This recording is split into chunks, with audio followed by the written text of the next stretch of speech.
ഫലമില്ല. ചോദ്യങ്ങളെ ഭയപ്പെടുന്നവർക്ക് തീർച്ചയായും അവർക്ക് വിശ്വാസത്തിന്റെ പിൻഫലമില്ല. മുഖാമുഖങ്ങളെ ഭയപ്പെടുന്നവർക്ക് തീർച്ചയായും സഹോദരങ്ങളെ പ്രമാണങ്ങളുടെ പിൻഫലമില്ല. പ്രമാണങ്ങളുടെ പിൻബലമുണ്ടെങ്കിൽ അവരെന്തിന് ചോദ്യങ്ങളെ ഭയപ്പെടണം? ആദർശത്തിന്റെ പിൻബലമുണ്ടെങ്കിൽ, സത്യസന്ധതയുടെ പിൻബലമുണ്ടെങ്കിൽ അവരെന്തിന് മുഖാമുഖങ്ങളെ ഭയപ്പെടണം? പ്രമാണങ്ങളുടെയും രേഖകളുടെയും പിൻബലമുണ്ടെങ്കിൽ അവരെന്തിനാണ് സുഹൃത്തുക്കളെ പരസ്യമായ പ്രബോധന പ്രവർത്തനങ്ങളെ ഭയപ്പെടുന്നത്? അതുകൊണ്ടാണ് ഞാൻ സൂചിപ്പിക്കുന്നത്, ഞാൻ പറഞ്ഞത് ഒരേ ഒരു കാര്യമാണ്. അതെന്താണ്? പരസ്യമായ പ്രബോധന പ്രവർത്തനങ്ങളെ ഭയപ്പെടുന്നവർ, ചോദ്യങ്ങളെ ഭയപ്പെടുന്നവർ, മുഖാമുഖങ്ങളെ ഭയപ്പെടുന്നവർ, അതൊരിക്കൽ പോലും നടക്കരുത് എന്നാഗ്രഹിക്കുന്നവർ, തീർച്ചയായും അവർക്ക് പ്രമാണങ്ങളുടെ പിൻബലമില്ല, അവർക്ക് സത്യസന്ധതയുടെ പിൻബലമില്ല, അവർക്ക് രേഖയുടെ പിൻബലമില്ല. ഇത് തിരിച്ചറിയാൻ എന്തിനാണ് സുഹൃത്തുക്കളെ പാണ്ഡിത്യം? പടച്ചവൻ തന്ന ബുദ്ധി കൊണ്ട് നമുക്കിത് തിരിച്ചറിയാൻ കഴിയില്ലേ? ഒരു കാര്യം കൂടി പറഞ്ഞ് ഞാൻ അവസാനിപ്പിക്കുകയാണ്. കേരളത്തിൽ വഹാബിസം പ്രവർത്തനം ആരംഭിച്ച് 19 കൊല്ലക്കാലം കഴിഞ്ഞു. തൊട്ടുപിന്നിൽ തന്നെ ജമാഅത്തെ ഇസ്ലാമിയും മത്സര രംഗത്തുണ്ട്. അതേപോലെ അപ്പും ചവറുമായി ചില്ലും ചില്ലറയുമായി കുറെയൊക്കെ വേറെയും കുറെ സാധനങ്ങളുണ്ട്, ഗ്രൂപ്പും ഉപഗ്രൂപ്പുകളുമായി. 19 കൊല്ലക്കാലമായിട്ട് അങ്ങനെ നടക്കുകയാണ്. ഈ 80 കൊല്ലക്കാലത്തെ പ്രബോധന പ്രവർത്തനത്തിന്റെ ഫലമായി ഇവരെന്ത് നേടി?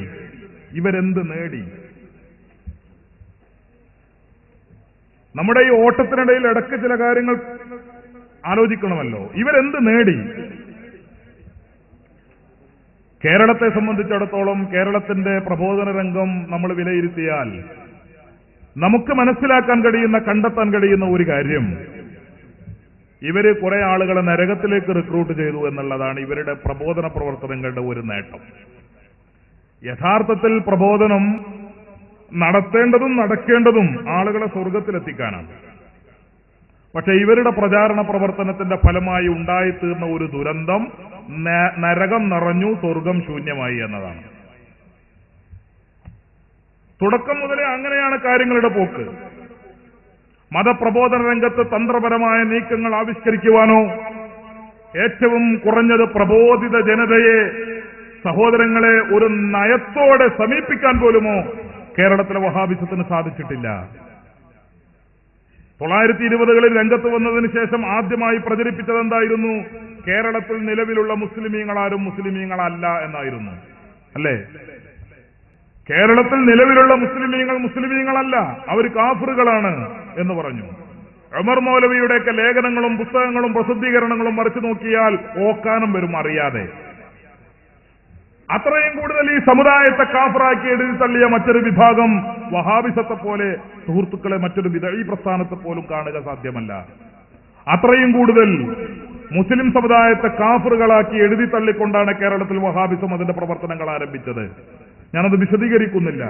ഒരു കാര്യം, എന്റെ ഈ പന്തലിന്റെ പിറകിലും പരിസരങ്ങളിലുമായി ഈ സദസ്സും ഈ മുഖാമുഖവും വീക്ഷിച്ചുകൊണ്ടിരിക്കുന്ന, ശ്രദ്ധിച്ചുകൊണ്ടിരിക്കുന്ന സാധാരണക്കാരായ സഹോദരങ്ങളോട് ഞങ്ങൾ പറയട്ടെ, നിങ്ങൾക്കൊരാൾക്ക് മുജാഹിദാകണമെങ്കിൽ, നിങ്ങൾക്കൊരാൾക്ക് ജമാഅത്തെ ഇസ്ലാമിക്കാരനാകണമെങ്കിൽ ഏറ്റവും ഗുരുതരമായ ഒരു കാര്യം നിങ്ങൾ അംഗീകരിക്കേണ്ടി വരും. അതെന്താണ്?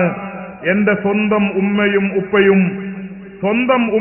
ഉപ്പയും കാഫിറുകളാണ്, അവര് മുസ്ലിങ്ങളല്ല എന്ന് സമ്മതിക്കാതെ ഒരാൾക്ക് മുജാഹിദാവുക സാധ്യമല്ല.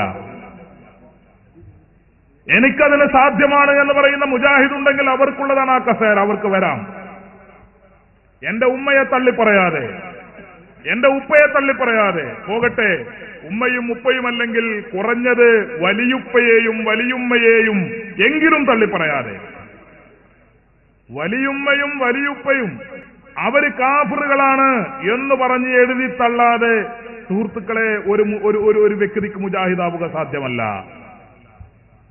ജമാഅത്തെ ഇസ്ലാമിയാവുക സാധ്യമല്ല. കേരളത്തിൽ പിറന്നു വീഴുന്ന ഏതൊരു കുഞ്ഞും ഒരു മുസ്ലിം കുഞ്ഞ് ലാ ഇലാഹ ഇല്ലല്ലാഹു എന്ന തൗഹീദിന്റെ ശബ്ദം കേൾക്കുന്നത് സ്വന്തം ഉപ്പയുടെ അല്ലെങ്കിൽ ബന്ധപ്പെട്ടവരുടെ ചുണ്ടിൽ നിന്നാണ്.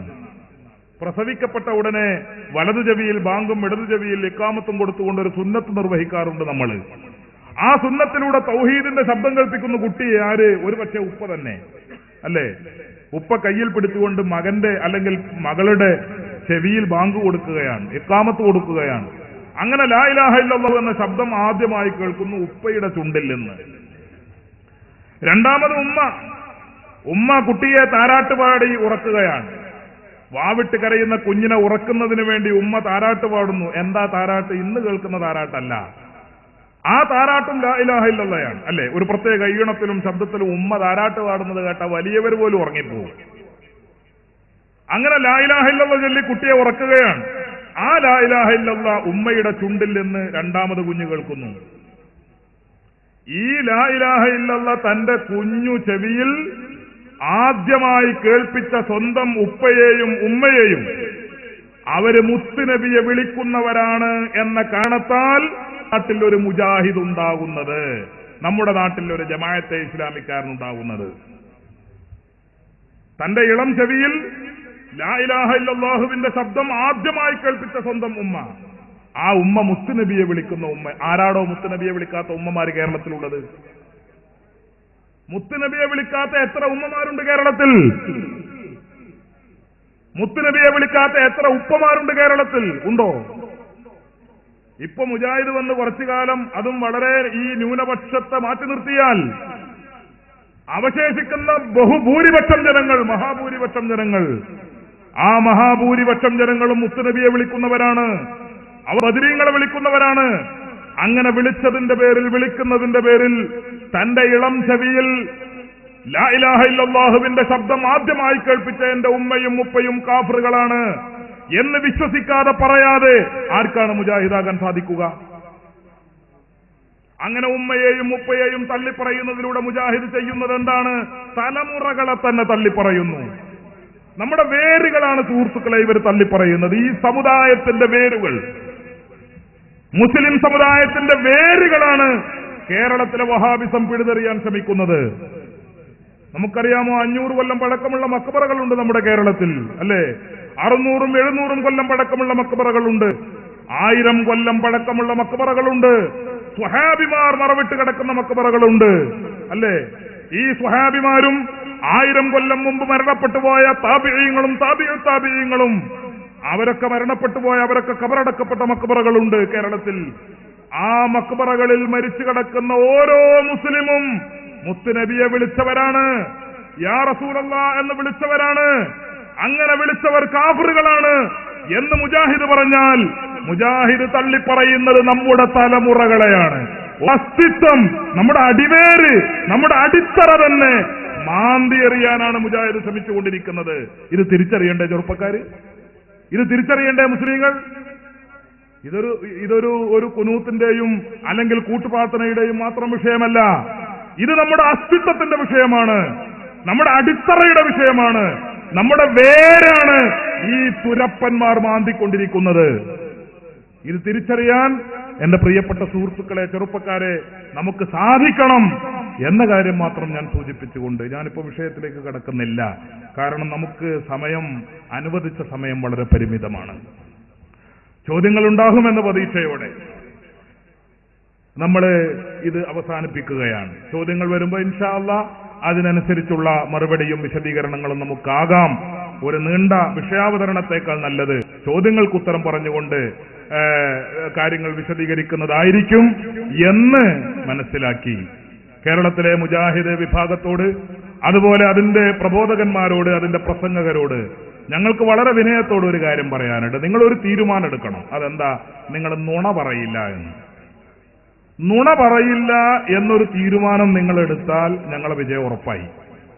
പക്ഷെ നുണ നിങ്ങൾ പറഞ്ഞുകൊണ്ടിരിക്കുന്ന കാലത്തോളം നുണയെ തോൽപ്പിക്കാൻ നിങ്ങളുടെ മറുഗ്രൂപ്പിനല്ലാതെ ഞങ്ങൾക്ക് സാധിക്കുകയില്ല എന്ന് നിങ്ങളോട് ഒരു വിനയത്തോടൊരു അഭ്യർത്ഥന പുറപ്പെടുവിച്ചുകൊണ്ട് വെറുതെ ദുഷ്പ്രചാരണങ്ങൾ നടത്തി, ഞാൻ നേരത്തെ പറഞ്ഞതുപോലെയുള്ള അടിസ്ഥാനരഹിതമായ പ്രചാരണങ്ങൾ അത് നിർത്തിവെച്ച് നിങ്ങൾ ഖുർആനും സുന്നത്തും എടുക്ക്, പ്രമാണങ്ങൾ എടുക്ക്, രേഖകൾ എടുക്ക്, എന്നിട്ട് സംസാരിക്ക്.